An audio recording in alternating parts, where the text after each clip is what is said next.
ವಿವೇಕ್ ಬೆಂಗಳೂರಿಗೆ ಬಂದು ಆಗಲೇ ಒಂದು ವಾರ ಕಳೆದಿತ್ತು. ಪ್ರತಿಷ್ಠಿತ ಕಂಪನಿಯೊಂದರಲ್ಲಿ ಕೆಲಸ ಮಾಡಿಕೊಂಡಿದ್ದ.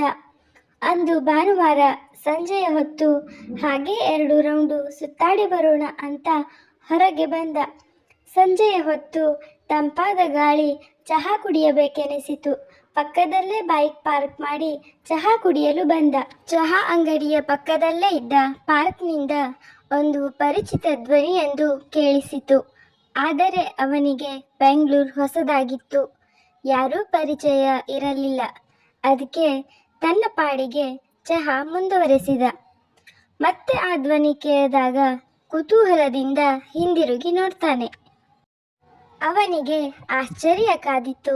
ಅವಳು ಬೇರೆ ಯಾರೂ ಅಲ್ಲ, ಅವನ ಬೆಸ್ಟ್ ಫ್ರೆಂಡ್ ಪ್ರಿಯಾ. ಕಾಲೇಜಿನಲ್ಲಿ ಓದುತ್ತಿರುವಾಗ ಅವರಿಬ್ಬರು ಯಾವಾಗಲೂ ಜೊತೆಲೇ ಇರ್ತಿದ್ರು. ಈಗ ಕಾಲೇಜು ಮುಗಿದು 5 ವರ್ಷ ಆಯಿತು. ಅವಳನ್ನು ಮತ್ತೆ ನೋಡ್ತೀನಿ ಅಂತ ವಿವೇಕ್ ಅಂದ್ಕೊಂಡಿರಲಿಲ್ಲ. ಬೇಗ ಬೇಗ ಚಹಾ ದುಡ್ಡು ಕೊಟ್ಟು ಅಲ್ಲಿಗೆ ಹೋಗುವಷ್ಟರಲ್ಲಿ ಪ್ರಿಯಾ ಅಲ್ಲಿಂದ ಹೊರಟು ಹೋಗಿದ್ಲು. ವಿವೇಕ್ಗೆ ಏನೋ ಒಂದು ಆತಂಕ, ಮತ್ತೆ ಸಿಗ್ತಾಳೋ ಇಲ್ಲೋ ಅನ್ನುವ ಕಾತುರ. ಸ್ವಲ್ಪ ಬೇಗ ಬರಬಾರದಿತ್ತಾ ನಾನು ಅಂದುಕೊಂಡ.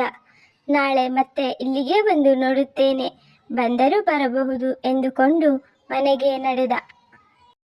ಇತ್ತ ಪ್ರಿಯಾ ಮನೆಗೆ ಬಂದು ಬ್ಯಾಗನ್ನು ಜೋರಾಗಿ ಎಸೆದು ಬೆಡ್ ಮೇಲೆ ಬಿದ್ದು ಜೋರಾಗಿ ಅಳತೊಡಗಿದಳು. ಸುಮಾ ಆಗಷ್ಟೇ ಊರಿನಿಂದ ಬಂದಿದ್ದಳು. ಪ್ರಿಯಾ ಅಳ್ತಾ ಇದ್ದಿದ್ದನ್ನು ನೋಡಿ ಗಾಬರಿಗೊಳ್ತಾಳೆ. ಏನಾಯ್ತು ಅಕ್ಕ ಅಂತ ಕೇಳಿದಾಗ ಪ್ರಿಯಾ ವಿವೇಕ್ನನ್ನ ನೋಡಿದೆ ಅಂತ ಹೇಳಿ ಮತ್ತೆ ಜೋರಾಗಿ ಅಳ್ತಾಳೆ. ಸುಮಾ ಪ್ರಿಯಾಳ ತಂಗಿ. ಬೆಂಗಳೂರಿಗೆ ಜಾಬ್ಗೆ ಅಂತ ಬಂದ ಪ್ರಿಯಾ ಒಬ್ಬಳೇ ಆಗ್ತಾಳಂತ ಅವರಪ್ಪ ಸುಮಾಳ PUC ಓದಿಗಾಗಿ ಬೆಂಗಳೂರಿನ ಕಾಲೇಜೊಂದರಲ್ಲಿ ಸೇರಿಸಿರ್ತಾರೆ. ಪ್ರಿಯಾ ತನ್ನ ಎಲ್ಲ ವಿಷಯಗಳನ್ನು ಸುಮಾಳ ಜೊತೆ ಹಂಚಿಕೊಳ್ತಾಳೆ. ಹಾಗಾಗಿ ವಿವೇಕ್ನ ಬಗ್ಗೆ ಸುಮಾಗೆ ಗೊತ್ತಿತ್ತು. ವಿವೇಕ್ ಮತ್ತು ಪ್ರಿಯಾ BCom ಓದ್ತಾ ಇರುವಾಗಿಂದ ಪರಿಚಯ. BComನ ಕೊನೆಯ ವರ್ಷದವರೆಗೆ ತುಂಬಾನೇ ಕ್ಲೋಸ್ ಆಗಿಬಿಟ್ರು. ಸ್ನೇಹ ಪ್ರೀತಿಗೆ ಬದಲಾಗಿದ್ದು ಅವರಿಬ್ಬರಿಗೂ ತಿಳಿಯುವಷ್ಟರಲ್ಲಿ ವರ್ಷದ ಕೊನೆಯ ಎಕ್ಸಾಮ್ ಬಂದೇ ಬಿಡ್ತು. ಇಬ್ಬರ ಮನಸ್ಸಲ್ಲೂ ಪ್ರೀತಿ ಇತ್ತು. ಆದರೆ ಒಬ್ಬರಿಗೊಬ್ಬರು ಈ ವಿಷಯವನ್ನು ಹೇಳ್ಕೊಂಡಿರಲಿಲ್ಲ. ಇಬ್ಬರೂ ಪರೀಕ್ಷೆಯ ತಯಾರಿಯಲ್ಲಿ ಬ್ಯುಸಿ ಆಗಿಬಿಟ್ರು. ಎಕ್ಸಾಮ್ ಮುಗಿಸಿ ಹೇಳಿಕೊಳ್ಳೋಣ ಅಂತ ಪ್ರಿಯಾ ಅಂದ್ಕೊಂಡಿದ್ಲು. ವಿವೇಕ್ಗೆ MBA ಮಾಡಲಿಕ್ಕೆ ಅಮೆರಿಕಾದ ಪ್ರತಿಷ್ಠಿತ ಕಾಲೇಜಿನಲ್ಲಿ ಸೀಟ್ ಸಿಕ್ಕಿತು. ಮುಂದಿನ ವಿದ್ಯಾಭ್ಯಾಸಕ್ಕಾಗಿ ಅಲ್ಲಿಗೆ ಹೋಗಬೇಕಾಗಿ ಬಂತು. ಈ ವಿಷಯ ಆಗಲೇ ಪ್ರಿಯಾಗೆ ತಿಳಿದು ಬಿಡ್ತು. ಆಕಾಶ ಕಳಚಿ ಬಿದ್ದಂತಾಯಿತು. ಇನ್ನು ತನ್ನ ಮತ್ತು ವಿವೇಕ್ನ ವಿಷಯ ಮುಂದುವರಿಯುವ ಹಾಗೆ ಪ್ರಿಯಾಗೆ ಕಾಣಲಿಲ್ಲ. ಗಟ್ಟಿ ಮನಸ್ಸು ಮಾಡಿಕೊಂಡು ವಿವೇಕ್ಗೆ ಮೀಟ್ ಆಗಿ ಕಂಗ್ರಾಟ್ಸ್ ಅಂತ ಹೇಳಿ ಹೊರಟು ಬಂದ್ಲು.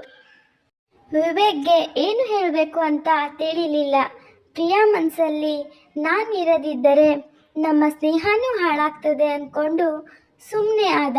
ಅಂತೂ ವಿವೇಕ್ ಅಮೆರಿಕಕ್ಕೆ ಹೋಗುವ ದಿನ ಬಂದೇ ಬಿಡ್ತು. ವಿವೇಕ್ ಒಲ್ಲದ ಮನಸ್ಸಿಂದ ಅಮೆರಿಕಕ್ಕೆ ಹೋದ. ಪ್ರಿಯಾ ಆಗಾಗ ಸುಮಾಳ ಹತ್ತಿರ ಅವನ ಬಗ್ಗೆ ಮಾತಾಡ್ತಾ ಇರ್ತಿದ್ಲು. ಇಂದು ಅಚಾನಕ್ ಅವನನ್ನು ನೋಡಿ ಹಳೆಯ ನೆನಪುಗಳೆಲ್ಲ ಕಣ್ಮುಂದೆ ಬಂದವು. ದಿನ ನೆನಪು ಮಾಡ್ತಾ ಇರ್ತೀಯ, ಇವತ್ತು ಸಿಕ್ಕಾಗ ಮಾತಾಡಬೇಕಿತ್ತು, ಸುಮ್ಮನೆ ಯಾಕೆ ಹೊರಟು ಬಂದೆ ಅಂತ ಸುಮಾ ಕೇಳ್ತಾಳೆ.